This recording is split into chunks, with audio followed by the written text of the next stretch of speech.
নির্বাচনে প্রয়োজনীয় সংস্কার শেষে ভোট চায় বিএনপি জামাত। জাতীয় স্বার্থে সব দলকে এক থাকার আহ্বান কমিশন প্রধানদের। বিএনপি সংস্কার চায় না, নির্বাচন চায়, এই কথাটা সঠিক নয়। ন্যূনতম যে সংস্কার প্রয়োজন গ্রহণযোগ্য নির্বাচন করার জন্য, সেই সংস্কারটুকু করে আমরা নির্বাচনে যেতে চাই।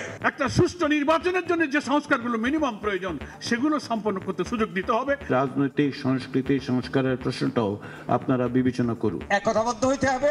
সংস্কার মানে পরিবর্তন, একই সাথে আমাদের সুষ্ঠু নিরপেক্ষ নির্বাচন। সংস্কারবিহীন ভোট হলে আগাবে না দেশ, বললেন প্রধান উপদেষ্টা। ঐক্য, সংস্কার ও নির্বাচন, এই তিন লক্ষ্যের কোনোটিকে ছাড়া কোনোটি সফল হতে পারবে না। সংস্কার ও নির্বাচনের প্রস্তুতি একই সঙ্গে চলতে থাকবে।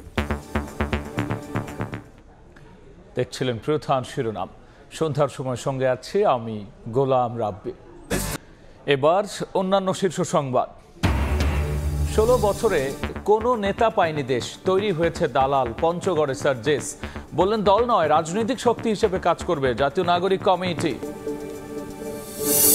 কারণ জানতে তদন্ত শুরু, কমিটির সদস্য গোয়েন্দাদের আলামত সংগ্রহ। দুর্ঘটনা নাকি নাশকতা বলা যাচ্ছে না এখনই, জানালো ফায়ার সার্ভিস। আমাদের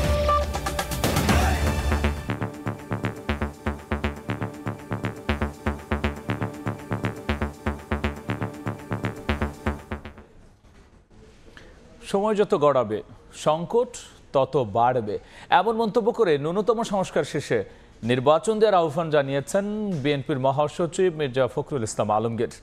জামাতের সেক্রেটারি জেনারেল মিয়া গোলাম পরওয়ার বলেছেন, অন্তর্বর্তী সরকারের পক্ষে সবকিছু সংস্কার করা সম্ভব না, তবে নির্বাচনের জন্য প্রয়োজনীয় সংস্কারের সময় দিতে হবে। এদিকে সংস্কার কাজ এগিয়ে নিতে রাজনৈতিক দলগুলোকে এক থাকার আহ্বান সংস্কার কমিশনের। শুক্রবার রাজধানীর কৃষিবিদ ইনস্টিটিউশন মিলনায়তনে ঐক্য সংস্কার নির্বাচন নিয়ে সংলাপের আয়োজন করে forum for Bangladesh studies.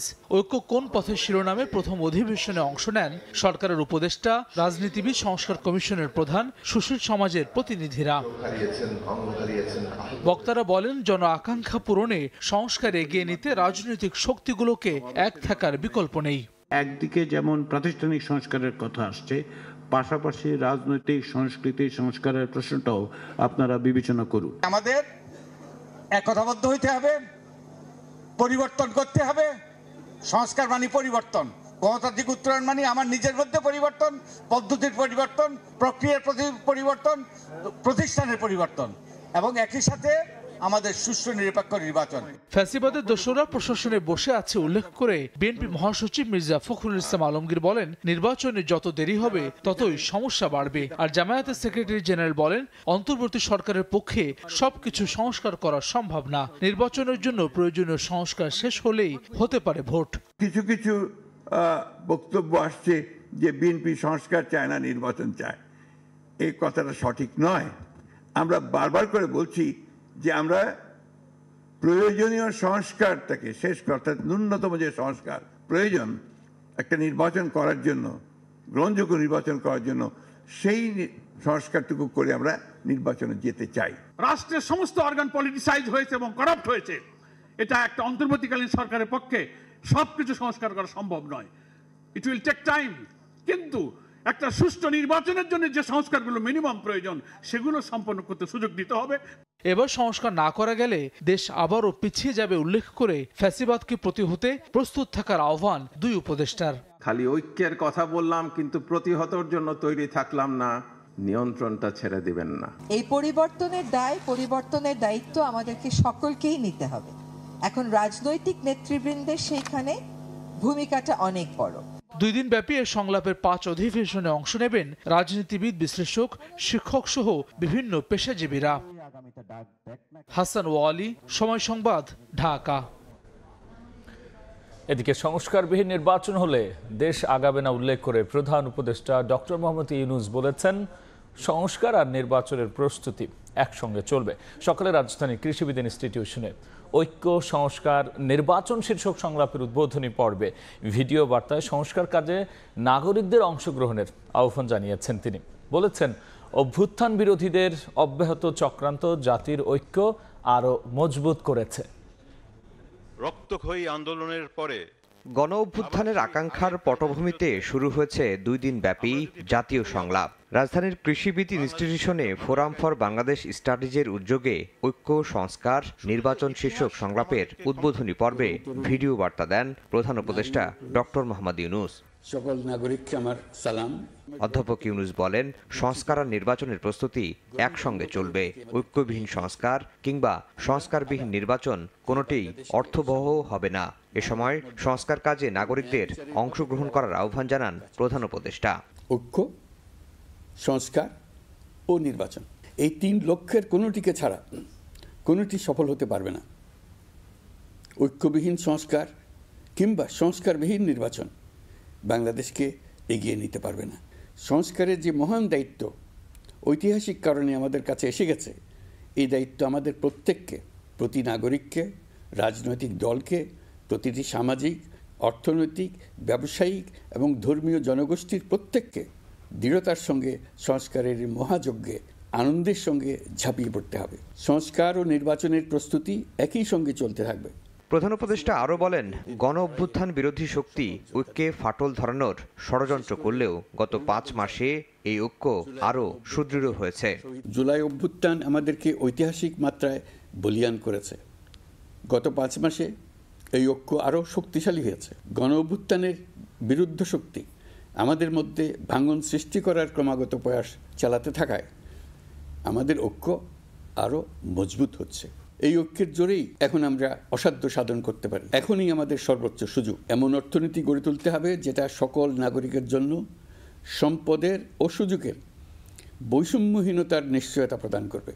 July আগস্টের শত শত প্রাণের আত্মত্যাগের বিনিময়ে রাষ্ট্র মেরামতের অপূর্ব সুযোগ সৃষ্টি করেছে। এই সুযোগ হাতছাড়া হলে ভবিষ্যতের প্রজন্ম ক্ষমা করবে না বলেও মন্তব্য করেন অন্তর্বর্তীকালীন সরকারের প্রধান উপদেষ্টা। যেখানে সংখ্যালঘু সংখ্যাগুরু এই পরিচিতি অবান্তর হয়ে পড়বে। আফজাল হোসেন, সময় সংবাদ, ঢাকা।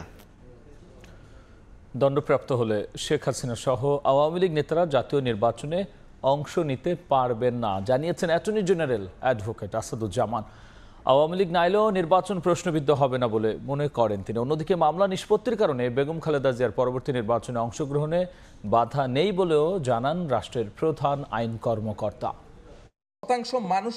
আওয়ামী লীগ আমলে নানা অনিয়মের কারণে পূর্বের গণপ্রতিনিধি আইন অনুযায়ী দলটির নির্বাচনী অপরাধীদের বিচার করা হবে বলে জানিয়েছেন অ্যাটর্নি জেনারেল অ্যাডভোকেট আসাদুজ্জামান। শুক্রবার সকালে ডিবেট ফর ডেমোক্রেসি আয়োজিত ছায়া সংসদে একথা বলেন তিনি। জানান, জনগণ ভোটাধিকার ফিরে পেলে সেটাই অন্তর্ভুক্তিমূলক নির্বাচন হবে। আওয়ামী লীগ না এলেও নির্বাচন প্রশ্নবিদ্ধ হবে না। আগামী নির্বাচন প্রত্যেকেই যাতে অংশগ্রহণ করতে পারে সেই পরিস্থিতি যখন উন্মুক্ত করা হবে, সেই পরিস্থিতি উন্মুক্ত হলেই ভোটাধিকারের স্বপ্ন এবং বাস্তবায়ন, চিন্তা এবং মননে যখন বাংলাদেশের মানুষ বুঝবে যে বাংলাদেশের আমার ভোট আমি দেব, যাকে খুশি তাকে দেব, আমি নির্বাচন হবে না, সেই পরিস্থিতি যখন তৈরি হবে তখন এটাকে অন্তর্ভুক্তিমূলক নির্বাচন হবে। আওয়ামী লীগের কেউ বর্তমান প্রেক্ষাপটে দণ্ডপ্রাপ্ত হলে পূর্বের আইন অনুযায়ী পরবর্তী নির্বাচনে অংশগ্রহণ করতে পারবেন না বলে সাফ জানিয়েছেন অ্যাডভোকেট আসাদুজ্জামান। তবে সব মামলা নিষ্পত্তির কারণে বিএনপি চেয়ারপারসন বেগম খালেদা জিয়ার পরবর্তী নির্বাচন অংশগ্রহণে কোনো বাধা নেই। খালেদা জিয়ার নির্বাচনে অংশগ্রহণের ক্ষেত্রে আইনগত কোনো বাধা এখন নাই। ওনার যে মামলাগুলো আছে সেই মামলাগুলো ইতিমধ্যে অনেকটা খালাস হয়েছে, অনেকে মুক্তি আছেন এবং সেখানে আইনগত কোনো বাধা আমি আপাতত দেখছি না। আগামী দিনে নির্বাচন যখন হবে তার সামনে রেখে কোনো বাধা আসবে কিনা সেটা সময় বলে দেবে। তত্ত্বাবধায়ক সরকার ব্যবস্থা বাতিল করায় সাবেক প্রধান বিচারপতি ABM খায়রুল হককে আইনের আওতায় আনা হবে বলে জানিয়েছেন অ্যাটর্নি জেনারেল। যেভাবে বিচার বিভাগকে ধ্বংস করেছেন। আদনান তুর্য, সময় সংবাদ, ঢাকা। 16 বছরে কোনো নেতা নয়, দালাল তৈরি হয়েছে বলে মন্তব্য করেছেন জাতীয় নাগরিক কমিটির মুখ্য সংগঠক সার্জিস আলম। দুপুরে পঞ্চগড় সরকারি অডিটোরিয়াম হলরুমে জাতীয় নাগরিক কমিটির মতবিনিময় সভায় একথা বলেছেন তিনি। দাবি করেছেন, গত 16 বছরে কিছু অবকাঠামো দিয়ে বাংলাদেশের যা উন্নতি দেখানো হয়েছে তার ভেতরে যত অপকর্ম করা যায় সবই করেছেন শেখ হাসিনা। আগামীর বাংলাদেশের সরকারের জবাবদিহিতার প্রেশার ক্রিয়েট গ্রুপ হিসেবে জাতীয় নাগরিক কমিটি কাজ করবে বলে জানিয়েছেন সার্জিস। বলেছেন, জাতীয় নাগরিক কমিটি কোনো রাজনৈতিক দল হবে না, হবে রাজনৈতিক শক্তি।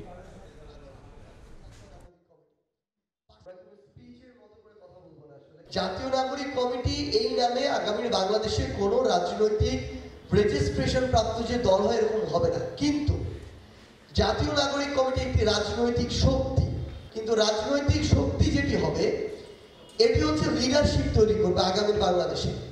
শেখ হাসিনা প্রত্যেকটা প্রতিষ্ঠানে এই কর্তৃত্ববাদী মনোভাব নিয়ে বিগত 16 বছরে চলেছে এবং বিগত 16 বছরে বাংলাদেশে লিডার তৈরি হয় না, তৈরি হয়েছে শেখ হাসিনার দাস কিংবা শেখ হাসিনার দালাল কিংবা আমাদের মতো নীরব কিছু দর্শক।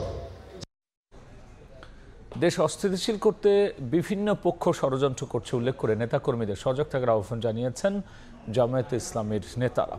একই সঙ্গে দেশ পুনর্গঠনে জনগণের ঐক্য ও সমর্থন প্রত্যাশা করেছেন দলটির আমির ডাক্তার শফিকুর রহমান। সচিবালয়ে অগ্নিকাণ্ডের ঘটনায় গভীর উদ্বেগ প্রকাশ করেছেন জামায়াত নেতারা। শুক্রবার সকাল ৮টার আগেই কানায় কানায় পূর্ণ হয়ে যায় রমনা শপিং কমপ্লেক্সের সামনের সম্মেলনস্থল। দীর্ঘ ১৩ বছর পর উন্মুক্ত স্থানে সমাবেশ করলেন জামায়াতে ইসলামী ঢাকা মহানগরীর রমনা থানা ইউনিটের কর্মীরা। সম্মেলনে উদ্বোধনী বক্তব্যে জুলাই অভ্যুত্থানের শহীদ ফারহান ফাইয়াজের বাবা শহীদুল ইসলাম বলেন, বাংলাদেশে আর কোনো ফ্যাসিবাদ যেন মাথাচাড়া দিয়ে না উঠতে পারে, এজন্য সব রাজনৈতিক দলের সচেতন থাকতে হবে। বাংলাদেশ জামায়াতে ইসলামী সহ অন্যান্য যত রাজনৈতিক দল আছে, আমি সকলকে আহ্বান জানাবো আজকের এই সমাবেশ থেকে যেন বাংলাদেশে আর কোনো ফ্যাসিবাদ মাথাচাড়া দিতে না পারে। সচিবালয়ে অগ্নিকাণ্ডকে আওয়ামী লীগ ও ভারতীয় ষড়যন্ত্রের অংশ বলে দাবি করেন জামায়াত নেতারা। সচিবালয়ে 2টা রুম অথবা 2টা ফ্লোর অথবা 2টা জায়গায় মন্ত্রণালয় তারা আগুন ধরিয়ে দিয়ে যদি মনে করে আবার বাংলাদেশে অস্থির করবে, আমরা বলবো আপনারা শুধু বোকা স্বর্গে নেই, আপনারা বোকারও রাজত্ব করছেন। দেশের যদি ঐক্যবদ্ধ থাকে, দেশের স্বাধীনতা রক্ষা করার জন্য বাইরে থেকে যতই তারা হাম্পি দাম্পি করুক না কেন, যত আগুনই লাগাক না কেন, এই আগুন তাদেরকে জ্বালিয়ে পুড়িয়ে শেষ করবে ইনশাআল্লাহ। এদিন যশোরে কর্মী সম্মেলনে দলটির আমির ডাক্তার শফিকুর রহমান সুশাসন প্রতিষ্ঠায় জনগণের ঐক্য ও সমর্থন প্রত্যাশা করেন। আমরা এমন একটি রাষ্ট্র দেখতে চাই যে রাষ্ট্রের নাগরিকদের মধ্যে আর কোনো বিভাজন বিভক্তি থাকবে না, সমস্ত দেশ এবং জনগণ ঐক্যবদ্ধ হবে। এই ঐক্যবদ্ধ নাগরিক সমাজই একটা ঐক্যবদ্ধ দেশ করবে ইনশাআল্লাহ। দেশকে অস্থিতিশীল করতে বিভিন্ন পক্ষ ষড়যন্ত্র করছে উল্লেখ করে নেতাকর্মীদের সজাগ থাকার আহ্বান জানিয়েছেন জামায়াতের শীর্ষ নেতারা। আপনারা যেন আমাদেরকে একটু ভালোবাসা উপহার দেন। শফিক মুন্সি, সময় সংবাদ, ঢাকা। প্রশাসনের প্রাণকেন্দ্র সচিবালয়ের 7 নম্বর ভবনে আগুনের কারণ খুঁজতে কাজ শুরু করলো তদন্ত কমিটি। সকালে সচিবালয়ে যান উচ্চ পর্যায়ের ওই কমিটির সদস্যরা। সভা শেষে করেন আলামত সংগ্রহ। অগ্নিকাণ্ড নিছক দুর্ঘটনা নাকি নাশকতা তা এখনই বলা যাচ্ছে না বলে জানিয়েছেন ফায়ার সার্ভিসের মহাপরিচালক। শুক্রবার সকালে সচিবালয়ে যান আগুনের ঘটনায় গঠিত উচ্চ পর্যায়ের তদন্ত কমিটি। সচিবালয়ে সভা করে তদন্তের কর্মপদ্ধতি নির্ধারণ করে তারা। এরপর দুর্ঘটনাস্থল পরিদর্শন ও আলামত সংগ্রহ করা হয়। উচ্চ পর্যায়ের এই তদন্ত কমিটি ছাড়াও গোয়েন্দা সংস্থার একাধিক দল আগুনে পড়ে যাওয়া বিভিন্ন মন্ত্রণালয়ে পরিদর্শন করেছেন। এদিকে শুক্রবার ছুটির দিনেও সচিবালয়ে প্রবেশে কড়াকড়ি আরোপ করে আইনশৃঙ্খলা বাহিনী। মূল ফটকে পুলিশ ছাড়াও আছেন সেনাবাহিনীর সদস্যরা। তদন্ত কাজে জড়িত গোয়েন্দা সংস্থা ও আইনশৃঙ্খলা বাহিনীর সদস্য ছাড়া কাউকেই প্রবেশ করতে দেওয়া হয়নি প্রশাসনের এই প্রাণকেন্দ্রে। সচিবালয়ের বিভিন্ন ভবনে বিদ্যুৎ সরবরাহ স্বাভাবিক হয়নি এখনো। অগ্নিকাণ্ড নিছক দুর্ঘটনা নাকি নাশকতা তা এখনো নিশ্চিত নয় জানিয়ে ফায়ার সার্ভিসের মহাপরিচালক জানান, এ বিষয়ে তদন্ত শেষে বলা যাবে।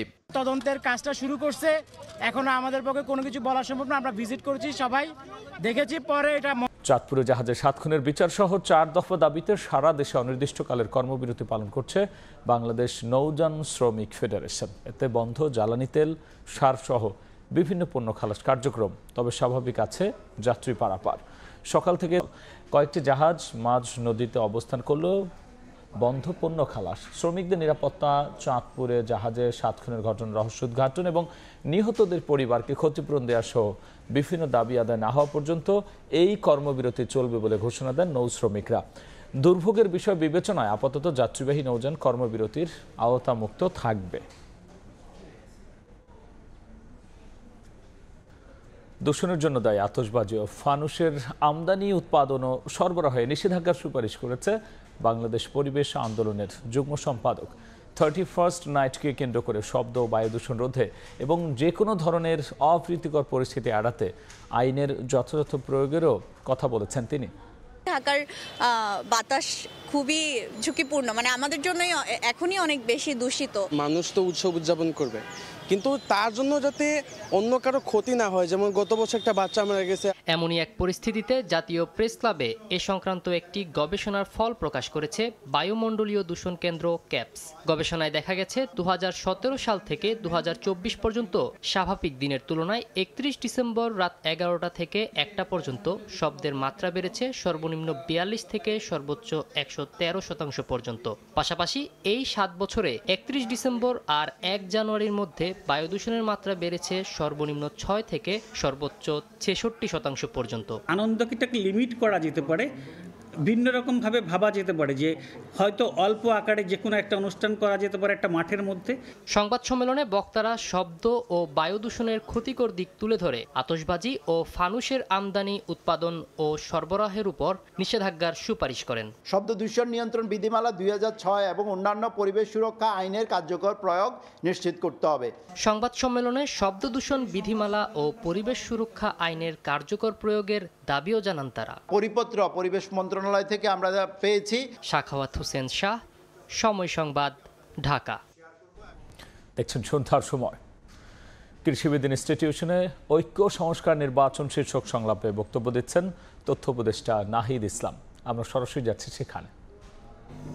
সেই বিষয়ে আমাদের ভাবা উচিত কিভাবে আমরা একটা জাতীয় অর্থনীতি গড়ে তুলতে পারি, এবং এগুলোর পাশাপাশি আমাদের শিক্ষা, স্বাস্থ্য এবং দুর্নীতি বিষয়ক যেই নীতিগুলো, সেই নীতিগুলোতেও আমাদের এক ধরনের ঐক্যমত প্রয়োজন। আমি সাধারণভাবে এই বিষয়গুলোতেই ঐক্যমতের উপর জোর আরোপ করি, যে এটা আসলে সরকার বা সরকারের বাইরে রাজনৈতিক দল, সরকার পরিবর্তন হবে, কিন্তু এই বিষয়গুলোতে আমাদের সবসময় ঐক্যমত প্রয়োজন। আর যে প্রশ্নগুলো সাইদ আব্দুল্লাহ করলেন, আমি মনে করি রেটিংয়ের বিষয়টা, সেটা নাম্বারিংয়ের বিষয়টা, সেটা জনগণই ভালো বলবে, যারা সরকারের বাইরে আছে তারা বললেই ভালো হয়। সরকারের অনেক সীমাবদ্ধতা আছে, সেই সীমাবদ্ধতাগুলো স্বীকার করেই আমরা চলার চেষ্টা করছি, এবং সেটাকে কিভাবে আরও বৃদ্ধি করা যায়, এবং সেই জায়গা থেকে সকলের সহযোগিতা আমরা সবসময় চেয়ে আসছি। এবং আমরা মনে করি যে এখন বাংলাদেশে একটা ইতিবাচকভাবেই বাংলাদেশের রাজনীতি নতুন করে পরিগঠিত হচ্ছে। এখানে রাজনৈতিক দলগুলোর সাথে সরকারের একটা সৌহার্দ্য এবং ঐক্যমত আছে, পাশাপাশি তারা একই সাথে যেই ভুল এবং সীমাবদ্ধতাগুলো রয়েছে সেই জায়গায় তারা সমালোচনা করছে, এবং সমালোচনাগুলো আমরা অ্যাড্রেস করার চেষ্টা করছি। কারণ আমাদের এই গণঅভ্যুত্থানের পরে যেই ধরনের সরকার আসলে গঠিত হয়েছে, একটা যেটাকে এখনো আসলে ডিফাইন করা যাচ্ছে না, যেই সরকার সাংবিধানিক সরকারও নয় এক অর্থে, আবার বৈপ্লবিক সরকারও নয় আরেক অর্থে, একটা অন্তর্বর্তী সরকার যে ট্রানজিশনের জন্য কাজ করছে। ফলে এই সরকারের ব্যাপক জনসমর্থন থাকা সত্ত্বেও তার অ্যাডমিনিস্ট্রেটিভ অনেক ধরনের সীমাবদ্ধতা রয়েছে। এবার বিপিএল এর খবর। শঙ্কা সত্যি করেই রংপুরের জার্সিতে বিপিএল এ ঢাকা পর্বের সব ম্যাচ মিস করছেন ওপেনার সৌম্য সরকার, নিশ্চিত করেছেন দলটির সহকারী কোচ মোহাম্মদ আশরাফুল। তবে প্রথম ম্যাচ থেকেই পাওয়া যাবে সাইফুদ্দিনকে। বিপিএল সামনে রেখে প্রথমবারের মতো অনুশীলন শুরু করা রংপুর শিরোপা পুনরুদ্ধারে অনুপ্রেরণা খুঁজতে গ্লোবাল টি-20-র শিরোপা জয় থেকে। সৌম্যর কয়েকটা ম্যাচ তো আমরা মিস করবো, এটা আমরা সবাই জানি। আমি আশা করছি যে আমরা হয়তোবা সিলেটের যে 4টা ম্যাচ হবে সেখানে হয়তোবা আমরা শেষের দিকে তাকে পাবো। এ পর্যায়ে শীর্ষ সংবাদ জানিয়ে দিচ্ছে আরও একবার। নির্বাচনে প্রয়োজনীয় সংস্কার শেষে ভোট চায় বিএনপি জামাত, সব দলকে এক থাকার আহ্বান কমিশন প্রধানদের। সংস্কারবিহীন ভোট হলে আগাবে না দেশ, বললেন প্রধান উপদেষ্টা। এই ছিল আমার কাছে থাকা সন্ধ্যার সময়। সঙ্গেই থাকুন সময়।